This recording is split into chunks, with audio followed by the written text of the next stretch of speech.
I was going through looking online yesterday and came across a recipe that looked really good. And one of the things that I love about Thrive is most of the time we can find a recipe online and, and we have everything on hand to make it.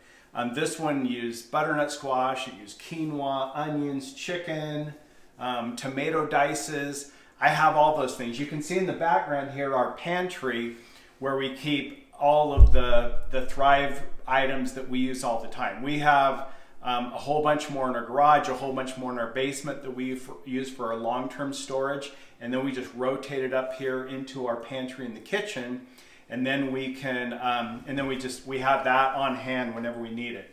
And so I'm going to go ahead and make this. The first thing that it calls for to do is to saute some onions and garlic.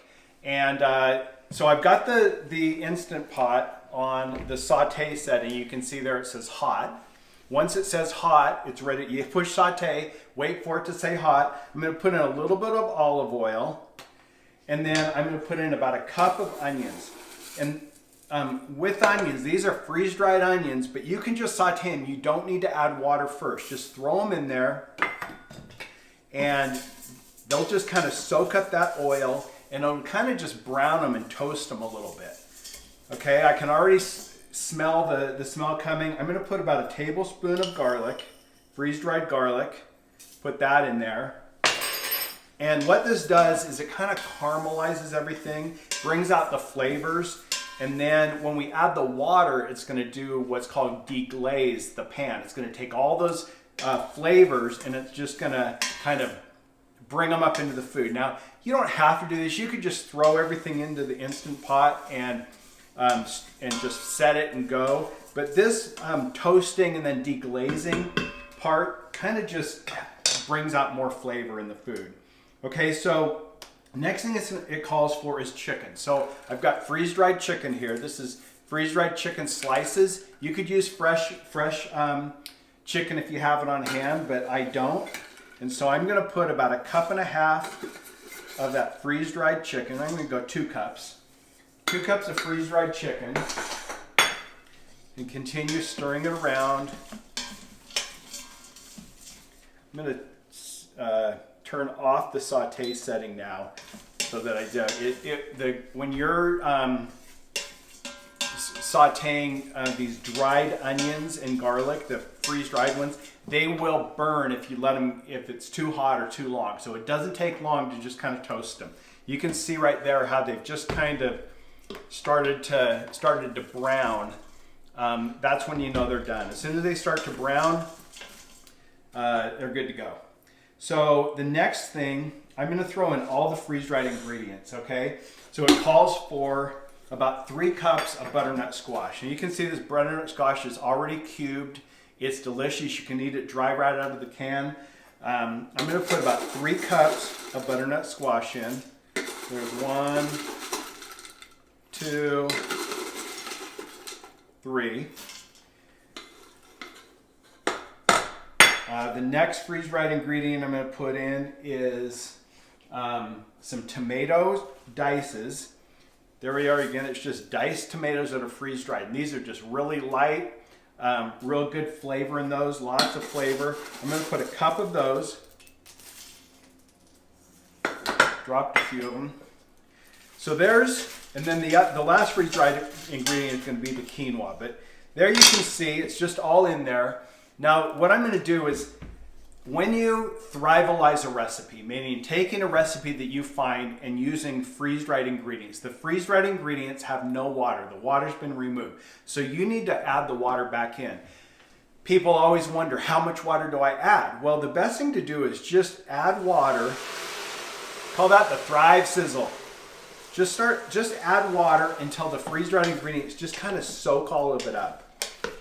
So I'm going to add that, and then later this recipe calls for 4 cups of chicken stock. I'm adding this water in addition to those 4 cups. So I want to add enough that all these freeze-dried ingredients just kind of soak everything up. And that butternut squash, there was quite a bit of it along with quite a bit of chicken. That's going to soak up a lot of water. So I just added, that was about 20 ounces of water that I added.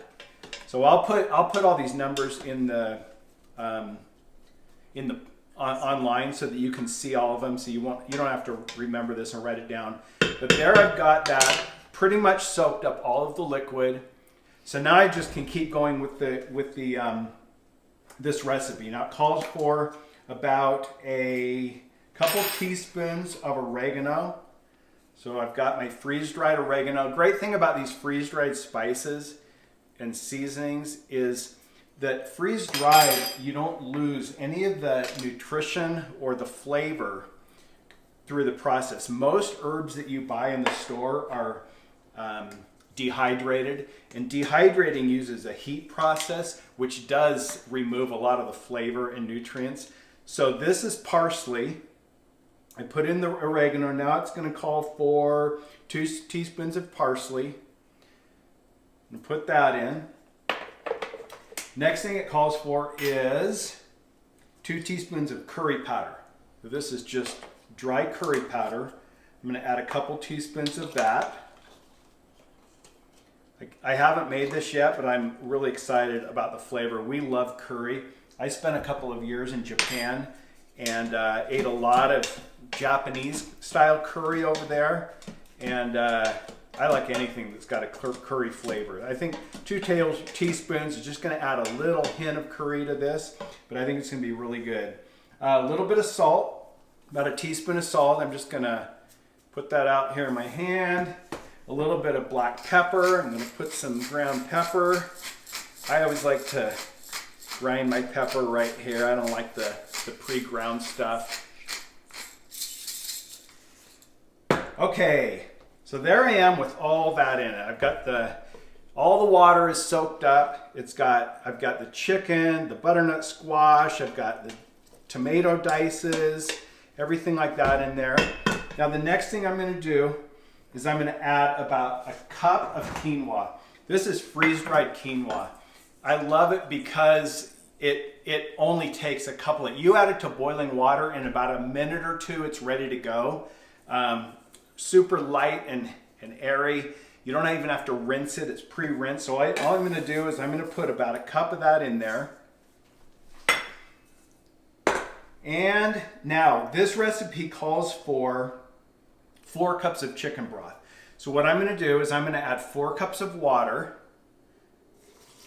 And we had a bunch of chicken broth on hand from the holidays, but we're all out. So I'm going to use my Thrive Chicken Bouillon to make the stock. The ratio is 1 teaspoon of this chicken stock to each cup of water. So since I put 4 cups of water, I'm just going to put 4 teaspoons of chicken bouillon. I think that was 3, 4, maybe. Mix that in. And I believe I got everything in there.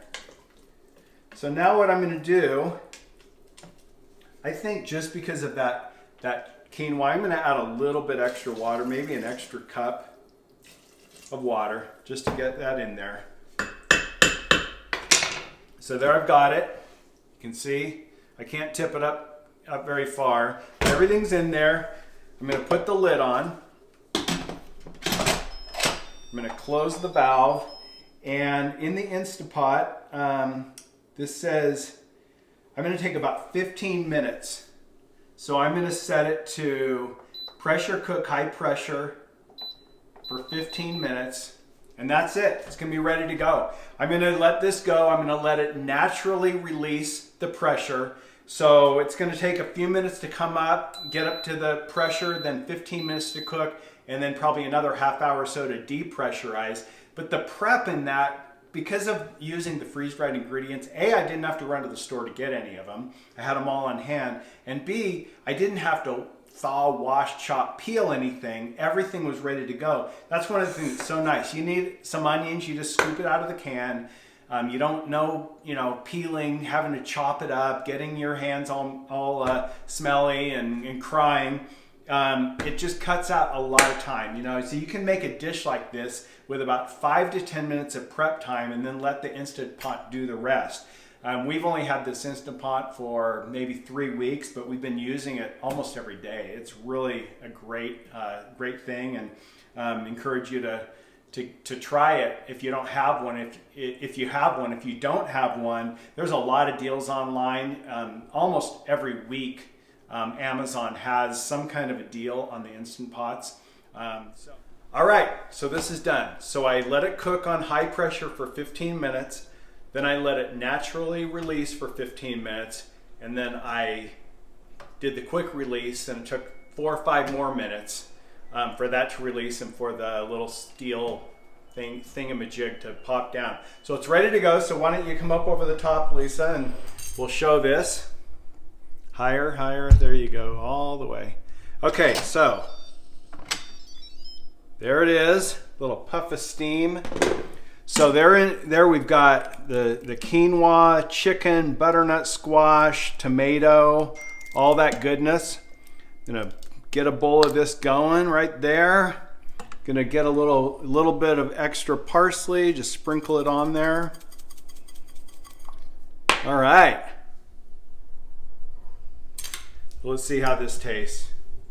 Pretty hot. That has really got a good flavor. So I find that with all of these things, the next day it's even better. So I can't wait to try this tomorrow, but it's really good right now. It's all that butternut squash and onion and all that goodness, lots of flavor. Well, if you like this recipe, it's posted in the comments or in the section below. Please post in the comments to let us know how you like it. Thanks for watching. Hey guys, thanks for watching. If you enjoyed this video, please click the subscribe button now so you won't miss out on any of our videos.